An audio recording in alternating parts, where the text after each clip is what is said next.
Si tous les chefs-d'œuvre, de Citizen Kane aux Enfants du Paradis, ont une histoire, celle d'Eraserhead est exemplaire. Elle commence en 1965, lorsqu'un jeune homme de 19 ans nommé David Lynch quitte son Montana natal pour la ville de Philadelphie afin d'y étudier les beaux-arts. Il s'installe dans un quartier industriel aux murs noircis par les fumées des cheminées d'usines. Si on a attribué à Eraserhead des influences qui vont de Louis Buñuel à Jérôme Bosch, son auteur n'y voit pour sa part que le fruit de l'expérience de ses premières années d'études à Philadelphie.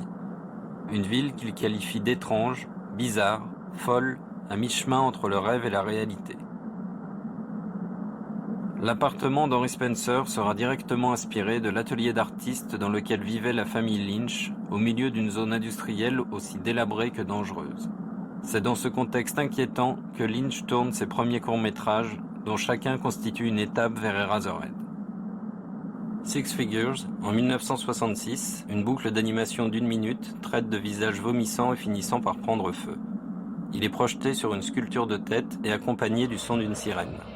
Plus tard viendront la tête tranchée d'Henry Spencer et le vacarme lancinant d'Eraserhead. The Grandmother, en 1969, tourné grâce à une bourse de $7200 de l'American Film Institute, raconte comment un jeune garçon, rejeté par sa famille, plante une graine dans son grenier, graine qui donnera naissance à une grand-mère idéale, une dame dans le radiateur avant la lettre. Le film est sonore mais dénué de dialogue. Eraserhead ne comptera que 300 répliques, dont la plupart ne comportent qu'un ou deux mots. En 1970, Lynch, qui a quitté Philadelphie pour Los Angeles avec sa femme Peggy et leur fille Jennifer, future réalisatrice de Boxing Helena, soumet à l'American Film Institute un scénario intitulé Garden Back. Le scénario est refusé, mais l'image qui a inspiré Lynch, une vision d'horreur, dans laquelle il s'imaginait une usine où l'on recycle des cerveaux humains en gomme à crayon, deviendra le point de départ d'Eraserhead. 2 ans après le rejet de Garden Back, l'American Film Institute accepte de financer un scénario revu et corrigé qui porte le titre d'Eraserhead. Mais sa durée ne devra pas dépasser 42 minutes. Lynch accepte et prévoit un tournage de 6 semaines qui débute le 29 mai 1972. 6 semaines qui deviendront 5 années. L'équipe n'excédera jamais une dizaine de personnes, les 5 comédiens compris. 2 chefs opérateurs se succéderont, Herbert Cardwell puis Frederick Helms. Doreen Small cumulera les emplois de directrice de production et d'accessoiriste. Alan Splett sera à la fois ingénieur du son et monteur. Catherine Coulson, la femme de Jack Nance à la ville, sera assistante polyvalente, ses domaines de compétences allant, outre son rôle de script, de la coiffure à la cuisine. Elle fera même le tour des maternités environnantes pour récupérer de véritables cordons ombilicaux pour une des scènes les plus terrifiantes du film. Quant à David Lynch, outre la mise en scène, il pallie à tout, du décor aux effets spéciaux. Devant tant d'abnégation, l'American Film Institute, malgré ses doutes quant au scénario, se montre bienveillant. Il fournit gratuitement à Lynch un bâtiment de 3 pièces qu'il transforme en studio. Plateau de tournage, bureau, studio d'enregistrement, où il tournera tous les intérieurs d'Eraserhead. Plus encore, il est libre de gérer son budget comme il l'entend, un luxe qu'il ne connaîtra plus jamais par la suite, et se voit gracieusement approvisionné en pellicules et en matériel. À son script original qui ne compte qu'une 20aine de pages, Lynch ajoute sans cesse de nouvelles idées, et la durée du tournage ne cesse de s'allonger.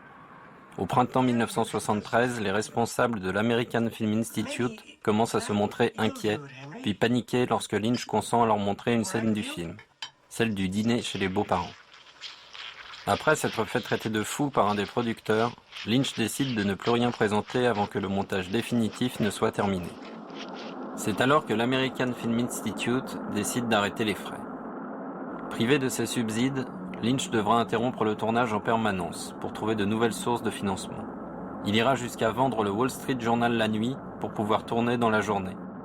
Au prix de nombreux sacrifices, avec l'aide de quelques parents et amis, et un sérieux coup de pouce de George Stevens Jr., qui intervient en sa faveur auprès des labos, le tournage reprend véritablement en mai 1974 et se termine au début de l'année 1975.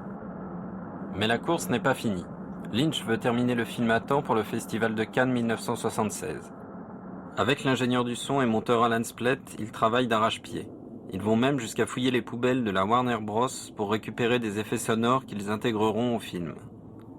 Lorsque Lynch arrive à New York avec son film terminé, les émissaires du festival viennent de repartir. Éconduit par les responsables du Festival de New York, Lynch devra attendre une année entière avant que son film ne soit enfin présenté, le 19 mars 1977, au Filmex, le festival de Los Angeles.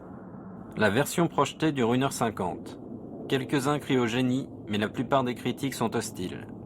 Lynch accepte de couper 20 minutes de son film, puis il réussit à convaincre un distributeur indépendant, spécialiste du cinéma underground, qui présente le film dans 2 salles new-yorkaises, d'abord au Village, puis au Waverly.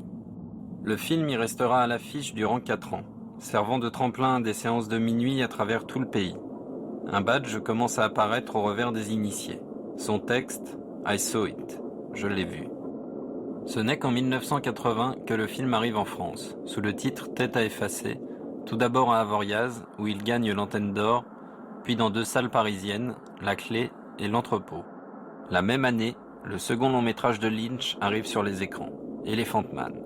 Eraserhead, Tête à effacer, devient alors Eraserhead, Labyrinth Man.